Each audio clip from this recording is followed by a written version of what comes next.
Hey people, this is Ashwin Vidyala here. Isn't this shirt just freaking amazing? Look at this. Okay, so I've spoken about this before, that you don't want to let your eyes and ears deceive you when you're trying to learn some information. So sometimes you have people who are this just extremely brilliant communicators, and then you want to automatically believe them, and so you let your senses, your guard down. And sometimes you have these almost blabbering, stammering imbeciles, and you just do not want to listen to them at all because they're just slightly. It's honestly painful to listen to them.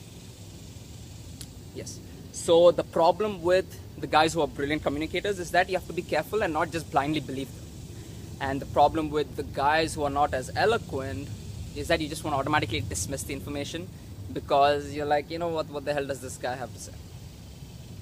Now, I was listening to a training 2 days ago, and this guy was saying, if somebody is unsure of themselves and they're just not able to communicate properly, I will make sure I listen to them more. I was like, really? And he's like, let me tell you why. Because somebody's scared to talk, because you have to realize it's very nerve-wracking to talk in front of a group. The biggest fear for people is dying, and next is public speaking. So more people would rather die than speak in front of people, or I think shoot a video, I guess, would be the same thing.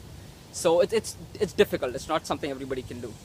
So when somebody is so scared and just shivering and murmuring and stammering, and so they're obviously scared, but they're still coming and talking to you or sharing with you some information, their desire to share this information is so much stronger than that fear.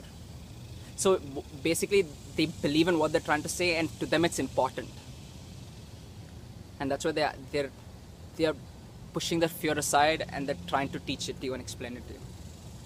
Isn't that an amazing concept? Maybe sometimes they're just full of shit. I mean, that's always there. You have to realize that is always there. But this completely just changed my perspective. So now when I look, because see, I understand this principle of not letting your senses deceive you, but I'm human, I'm not perfect. But this completely changed my perspective, because now when I'm looking at somebody who's not a very good communicator, instead of getting annoyed, I will remember that their desire to teach is so much stronger than that fear. And so they want to share it, and I will listen to it because it might actually be useful. This to me was like just a completely paradigm shifting thing. Just one statement. I made a couple of statements, I guess. But it was, so I guess, hopefully, I don't know, maybe it might not be as powerful to you. To me, it definitely was. Have a good one, guys.